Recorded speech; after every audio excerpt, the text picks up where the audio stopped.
Alors aujourd'hui, on plonge dans le monde fascinant de Bob Proctor. C'est une histoire incroyable, celle d'un homme qui est parti de rien, vraiment rien, pour devenir richissime. Et toute sa vie, il a cherché à répondre à une seule question, mais comment? Comment ça a pu arriver? Ces idées sur la puissance de notre esprit, elles ont transformé la vie de tellement de gens, et on va essayer de percer ces secrets ensemble. On commence fort avec cette phrase de Proctor, c'est vraiment la base de tout ce qu'il a enseigné. L'idée c'est que, tout le potentiel dont on a besoin, il est déjà là, à l'intérieur de nous. Il attend juste qu'on l'active. C'est une idée super importante à garder en tête parce que tout le reste en découle. Mais avant d'être la star mondiale qu'on connaît, il faut savoir que Bob Proctor a failli, mais alors complètement, rater l'occasion qui a tout changé pour lui. C'est une histoire qui montre bien que parfois, tout se joue à un rien du tout. Imaginez un peu le truc. Pendant plus d'un mois, les producteurs du film Le Secret essayent de le contacter. En vain. Sa messagerie vocale est plane, ils ont peut-être pas le bon numéro. Bref, ils sont sur le point de jeter l'éponge.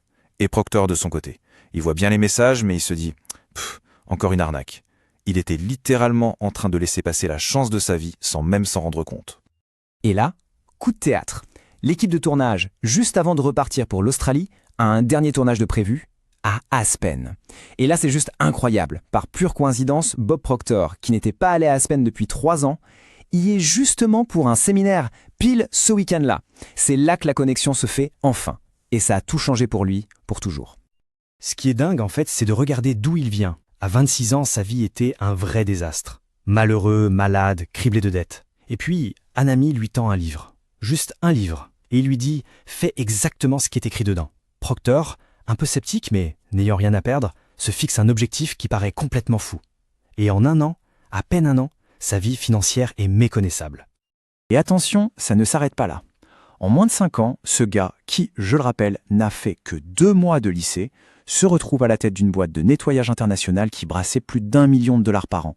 C'est juste hallucinant, quand on y pense. Et c'est là que l'histoire devient vraiment intéressante. Parce que Proctor lui-même n'y comprenait rien. Il se disait « Comment c'est arrivé ?» Il savait très bien qu'il n'était pas devenu plus intelligent du jour au lendemain. Alors, c'était quoi le secret? Cette question, elle l'a hanté. C'est devenu l'obsession de sa vie. Et c'est cette quête qui est à l'origine de tout son enseignement. Et sa recherche de réponse l'a mené à une découverte capitale. Il a compris que nos résultats dans la vie ne dépendent pas de notre intelligence, non. Ils sont contrôlés par quelque chose de bien plus puissant, de bien plus enfoui. Et ce quelque chose, il lui a donné un nom, le paradigme. La meilleure façon de se l'imaginer, c'est comme le système d'exploitation d'un ordinateur, mais pour notre cerveau. C'est un ensemble d'habitudes, de croyances, un programme qui tourne en tâche de fond 24 heures sur 24. Et ce programme, hérité et appris, il contrôle quasiment tout ce qu'on fait sans même qu'on s'en aperçoive. Alors pour que ce soit bien clair, il faut voir qu'on a en quelque sorte 2 esprits qui cohabitent.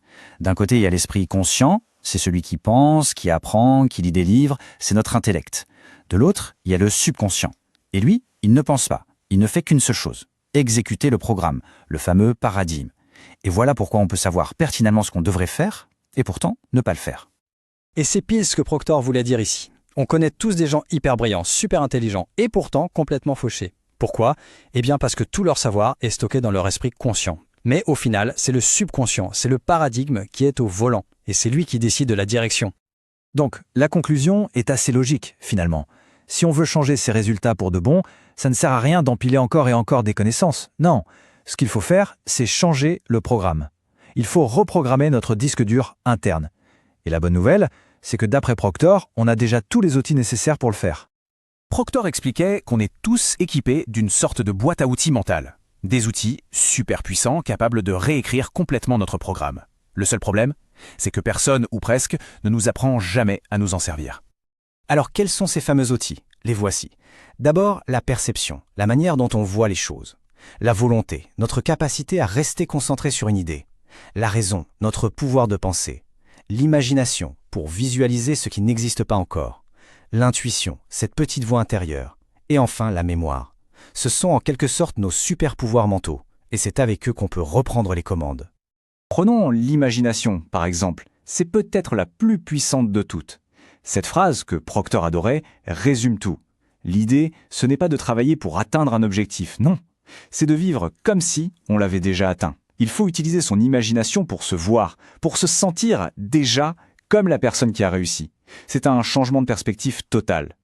Et pour que ce soit concret, voilà un petit exercice qu'il donnait pour travailler sa perception. C'est tout simple, on écrit son problème sur une feuille. Ensuite, on se lève et on va s'asseoir de l'autre côté de la table, littéralement.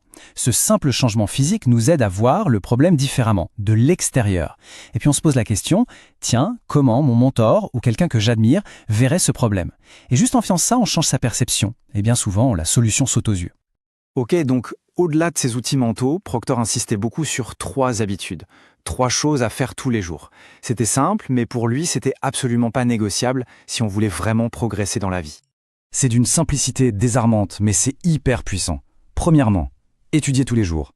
Pas forcément des trucs compliqués, mais apprendre sur soi, sur comment on fonctionne. Deuxièmement, avoir un mentor. Quelqu'un qui est déjà là où on veut aller. Ça permet de gagner un temps fou et d'éviter plein d'erreurs. Et troisièmement, avoir un but, un objectif clair, parce que notre esprit, il a besoin d'une cible pour vraiment se mettre en marche. Et pour finir, on va voir les 3 grandes leçons, les 3 vérités qu'il a partagées vers la fin de sa vie. C'est un peu comme sa sagesse distillée pour nous guider. La première, vivre ici et maintenant. Et faire ce qu'on aime. Pas demain, mais aujourd'hui. La deuxième, la gratitude. Pour lui, c'était le remède à tout. Un véritable outil pour guérir et réaligner son état d'esprit. Et la troisième, donner. Il était convaincu que le but de la vie, ce n'est pas de prendre ou d'accumuler, mais de partager ce qu'on sait pour aider les autres à grandir aussi. Au final, Bob Proctor nous laisse avec cette idée vertigineuse. Si notre potentiel est vraiment infini et que les seules barrières sont celles qu'on se met dans la tête, alors la vraie question n'est plus « qu'est-ce qui est possible ?» La vraie question devient « qu'est-ce que je vais décider de créer ?»